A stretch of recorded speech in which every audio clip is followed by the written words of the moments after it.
बचपन में मुझे माँ नहीं मिली। हालाँकि उनको 3 बेटे भी हैं, मैं सबसे छोटी हूँ, लेकिन बेटी एक ही हूँ। तो माँ की बेटी एक ही हूँ, इस बात का मुझे हमेशा फ़क्र होता है, प्राउड फ़ील होता है और ख़ास लगता है। वो अचानक से चली गई तो ऐसा लगा कि जैसे हमारा घर मतलब हमारी छत हम पर आ गिरी हो। माई जैसे कोई नहीं बन सकता।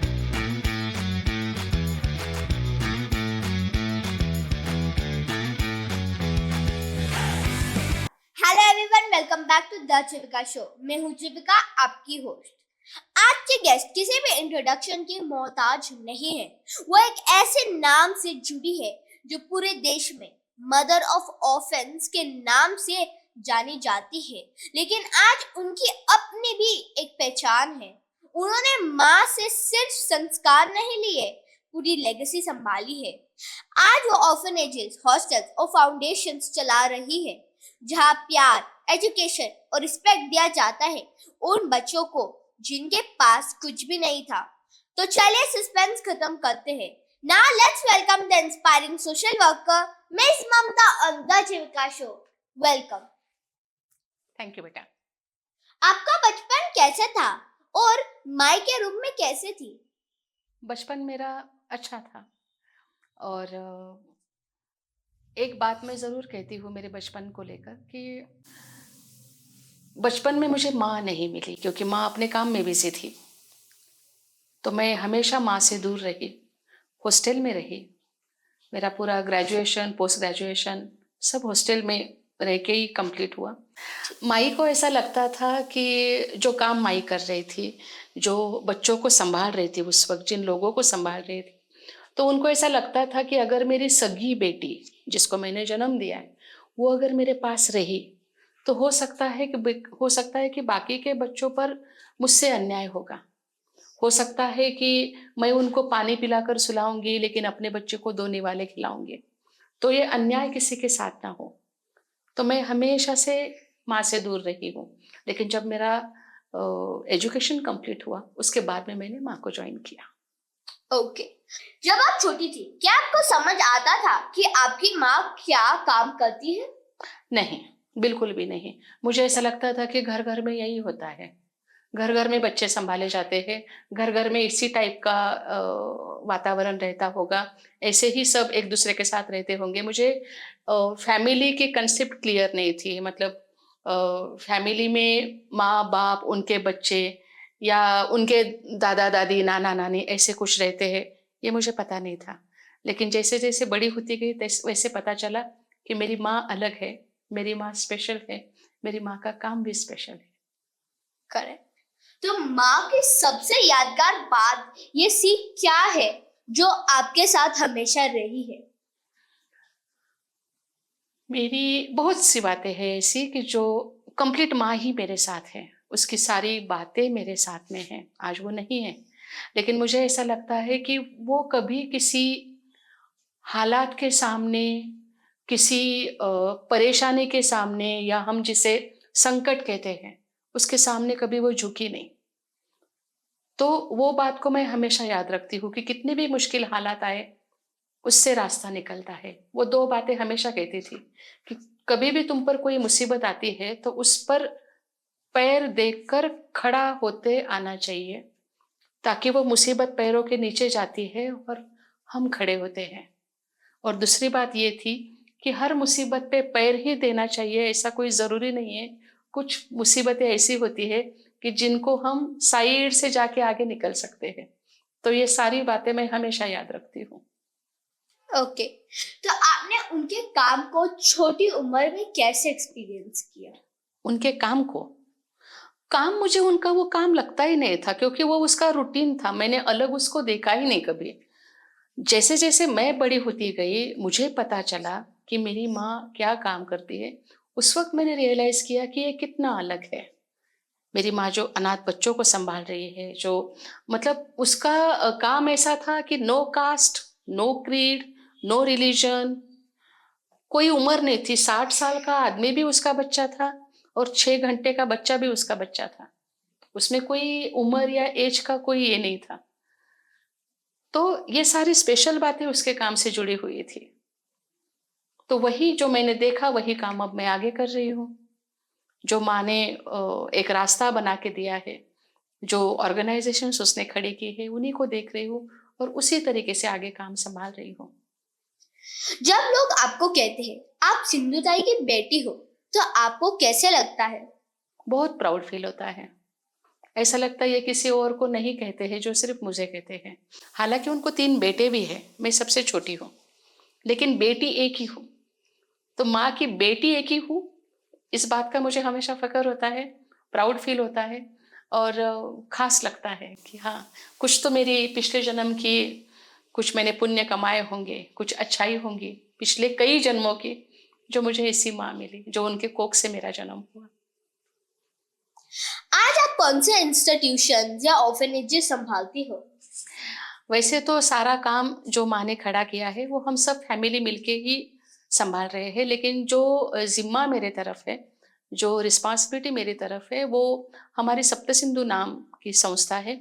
उसके अंडर मैं लगभग 95 बच्चों को, ऑर्फन सेमी ऑर्फन बच्चों को संभाल रही हूँ और 250 काउस को संभाल रही हूँ। हमारा गोरक्षण केंद्र है वर्धा डिस्ट्रिक्ट में। तो वो जो काउस वहाँ पे संभाले जाते हैं, वो भी कोई दूध देने वाले ऐसे काउस नहीं है, उनको भी छोड़ दिया गया है, क्योंकि अब वो कोई काम के नहीं है। तो ऐसे जो छोड़ दिए गए हैं, उनको मैं ला के संभालती हूँ। उनको मेरी माँ ने संभाला है, वही काम मैं आगे कर रही हूँ। तो सप्त सिंधु, सन्मति बाल निकेतन, तीर्थरूप वसति गृह, गोपिका गाय रक्षण केंद्र, माई पब्लिकेशंस, ये जो सब है, माई फाउंडेशन, ये जो सब है, इसका काम मैं देखती हूँ अभी। तो माँ के जाने के बाद सब कुछ मैनेज करना टफ था क्या? यस, बिल्कुल, क्योंकि हमने कभी सोचा ही नहीं था कि माँ ऐसे अचानक से जा सकती है, अचानक से इतनी बड़ी कमी हमारे ज़िंदगी में आ सकती है।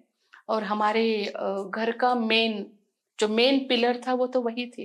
तो जब वो अचानक से चली गई तो ऐसा लगा कि जैसे हमारा घर, मतलब हमारी छत हम पर आ गिरी हो। लेकिन धीरे-धीरे संभल गए हम, क्योंकि माँ ने ही सिखाया था किसी भी मुसीबत के सामने झुकना नहीं है, किसी भी हालात से टूटना नहीं है। तो वो तो मुश्किलें तो आई थी, लेकिन रास्ता निकाल रहे हैं धीरे-धीरे। आप हर बच्चे के साथ इमोशनल कनेक्शन कैसे बनाते हो? हम इंसान हैं, और हम इंसान हैं तो हम इमोशनल हैं। वो बच्चा रहे या बड़ा रहे, विथ इमोशन ही होता है। और अगर मैं इमोशनल हूँ तो उसके इमोशनल, मेरे इमोशन कहीं न कहीं कनेक्ट होना ही है। और मैंने माँ को देखा है वैसे, तो इमोशनली अटैच हो जाती हूँ हर किसी के साथ। आपके फाउंडेशन में बच्चों को कैसे सपोर्ट दिया जाता है? जो मेरा फाउंडेशन है वहाँ पे 6 टू 18 ये एज लिमिट है अपना। इस उम्र के बच्चे अपने यहाँ होते हैं। जो मेरे पास में अभी बच्चे हैं, 95 बच्चे हैं, उनको food, shelter, clothing, education and rehabilitation, ये जो हमारी पंचसूत्री है, इस पर बेस्ड उनका पूरा हम बनाते हैं, उनका प्लान बनाते हैं बच्चों का। और उसी तरीके से बच्चे बड़े होते हैं, उनको पूरा पढ़ाते हैं। वो जो पढ़ना चाहते हैं वो एजुकेशन उनको मिलता है। उसके बाद में बच्चे पैरों पे खड़े हो जाते हैं, और जब पैरों पे खड़े होते हैं उसके बाद में वो संस्था से निकलते हैं। तो लड़कियां जब अपना एजुकेशन कंप्लीट करती है और अपने पैरों पे खड़ी हो जाती है, उसके बाद में उनकी शादी कर दी जाती है। तो एक कंप्लीट फाइल होती है उनकी, बीच में नहीं छोड़ा जाता। आपके हिसाब से माँ का ड्रीम को आगे कैसे ले जा रहे हो आप? बस, जो जब माँ थी तो ये माँ थी और ये संस्था थी, ऑर्गेनाइजेशन था। अब संस्था ही माँ है, ऑर्गेनाइजेशन ही माँ है। तो अगर संस्था आगे जा रही है तो माँ साथ में है, माँ हमारे साथ चल रही है, उसी काम को आगे लेके जा रहे हैं। ओके, क्या आपके पास कोई ऐसा मोमेंट है जब किसी बच्चे ने आपको इमोशनल कर दिया हो? बहुत से हैं। एक शेयर कर लो हमारे साथ में। जैसे छोटे छोटे बच्चे, मैंने अपनी आंखों से देखा है कि जब माँ के पास ऐसे बच्चे लाके छोड़ दिए जाते थे, तो माँ सबसे पहले उनको नहलाती थी। बहुत सारा पानी, साबुन लेके उनको अपने हाथों से बाथरूम में मांडी डाल के बैठती थी, ये मैंने देखा है। और सबसे पहले उनको नहलाती थी। बच्चे की सबसे पहली रिक्वायरमेंट होती है कि कोई उनको प्यार से छुए, प्यार करे। टच, स्पर्श बहुत ज़रूरी होता है बच्चों को। उनको सेफ़ली फ़ील करने के लिए, उनका कोई है, उनकी केयर करता है, उनकी फ़िक्र करता है। तो जैसे हम बोलते हैं, जैसे हम सुनते हैं, वैसे जो टच होता है ना, वो भी बोलता है। तो माँ सबसे पहले उन बच्चों को नहलाती थी। बच्चा नहाते वक़्त में रोता था, लेकिन जैसे ही नहाना खत्म होता था, बच्चा सो जाता था कपड़े पहन के, और जब वो उठता था, सबसे पहले माँ के पास जाता था। ये मैंने अपनी आँखों से देखा है। ये उसका टेक्निक था, वो बच्चा उसको कभी नहीं छोड़ता था बाद में। आपके लिए सबसे टफ चैलेंज क्या था अब तक? नहीं, मैं ऐसा नहीं कहूँगी कि मुझे बहुत सारी टफ़ चीज़ें मेरे सामने आई हो या मुझे फ़ेस करनी पड़ी हो, क्योंकि माँ ने इतना बड़ा काम खड़ा करके गई है। और उसके तरीके, किस तरीके से काम होना चाहिए, उन्होंने जो संस्कार दिए, उन्होंने जो हमें सिखाया, तो वही हम कंटिन्यू कर रहे हैं। टफ़ टाइम ऐसा मैं नहीं कह सकती, शायद वो आगे आए या फिर आए भी ना, मैं उसके बारे में भी कुछ कह नहीं सकती। लेकिन हाँ, जो काम मैं कर रही हूँ, तो वो 24 आवर वाला जॉब है। मैं एक पल के लिए भी अलग नहीं हो सकती उस काम से। ये टफ़ बात हो सकती है मेरे लिए। क्या कभी लोगों ने आप पर डाउट किया कि आप माँ जैसे काम कर पाओगी या नहीं? नहीं, डाउट तो अब तक मेरे सामने आए नहीं, लेकिन मुझे ये सवाल पूछा जाता है कि आपको इस बात का प्रेशर नहीं आता कि आप उनकी बेटी हो, या आपसे लोग उम्मीद करते हैं, आपसे एक्सपेक्ट करते हैं कि आपने ये करना चाहिए, वो करना चाहिए। तो मैं इस बात का जवाब हाँ देती हूँ कि जब मैं उनकी बेटी हूँ, तो लोग मुझसे ही उम्मीद रखेंगे, मुझसे ही एक्सपेक्ट करेंगे कि मैंने क्या करना चाहिए, क्योंकि डीएनए बहुत मायने रखता है। तो डीएनए है तो काम तो करना ही है। ओके, तो आप हर दिन मोटिवेटेड कैसे रहते हो? मैं इस बात को मानती नहीं हूँ कि माँ चली गई है। वो सिर्फ़ उसकी बॉडी नहीं है, उसकी आवाज़ सुने नहीं आती है, उसका टच नहीं होता है, लेकिन वो है, ऐसा मैं दिल से मानती हूँ। और अगर मैं आगे जा रही हूँ, और अगर संस्था प्रोग्रेस कर रही है, और अगर बच्चे पढ़ रहे हैं, और उनकी भी प्रोग्रेस हो रही है, तो माँ कहीं न कहीं है। और जब मेरे साथ माँ है, तो ये बात ही नहीं आती। आपको लगता है कि सोशल वर्क के फील्ड में यंग गर्ल्स को भी आना चाहिए? बिल्कुल आना चाहिए।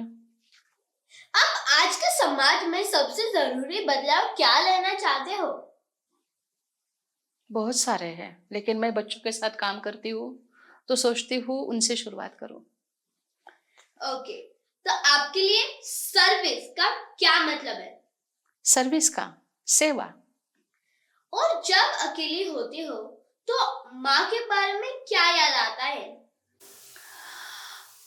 याद आने के लिए याद जानी चाहिए। मैं तो हर वक़्त उसको अपने आस-पास में फ़ील करती हूँ, तो अच्छा लगता है। अब हम एक छोटा सा रैपिड फायर सेशन करेंगे जहाँ मैं आपको एक सीरीज ऑफ क्वेश्चन पूछूंगी। आपको 5 सेकंड के टाइम में इसमें आंसर करना पड़ेगा। माँ की आवाज या मुस्कान क्या ज्यादा याद आती है? आवाज़, क्योंकि वो जब याद आती है तो मुस्कुराते हुए याद आती है। ओके, एक वर्ड जो आप अपनी माँ के लिए यूज करते हो। एक वर्ड जो अपनी माँ के, बहुत सारे वर्ड हैं।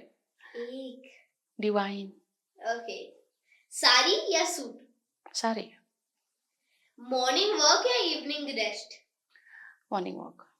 अपना फेवरेट ऑर्फनेज? जहाँ पे बच्चों को वो ऑर्फन ना लगे। वाह, बेस्ट आंसर। क्या आपको लगता है कि आप माई जैसे बन सकते हो? माई जैसे कोई नहीं बन सकता, क्यों? क्योंकि माई एक दिन में या 1 महीने में या 1 साल में नहीं हुई थी। उनके बचपन से लेकर जो उनका सफ़र था, वो जिस हालात से गई थी, जो उनको नहीं मिला वो देते गई ज़िंदगी भर। तो सबसे पहले तो उन हालातों में से आना चाहिए, और मुझे नहीं लगता कि कोई वो सब बर्दाश्त कर सकता है। और इतना बर्दाश्त करने के बाद में उसको इतना, मतलब अपने लाइफ़ को टर्न करना, और जो हमें मिला नहीं, वो सामने वाले को देते जाना, या उनको देना जिनको उसकी ज़रूरत है। माई जैसा कोई नहीं है, कोई नहीं बन सकता। ओके, आपने माँ के साथ कोई ऐसी ट्रिप या यात्रा की जो स्पेशल थी? जी। बोलो। पद्मश्री का अवार्ड मिला था उनको। तो हम दिल्ली गए थे, हम राष्ट्रपति भवन गए थे। माँ को राष्ट्रपति के हाथों से पद्मश्री से उनको उनको पुरस्कार दिया गया था और उस वक़्त मैं वहाँ थी, मेरी बेटी थी। हम 3 जनरेशन उस हॉल में बैठे थे। तो वो पल मेरे लिए ख़ास पल है, स्पेशल पल है वो।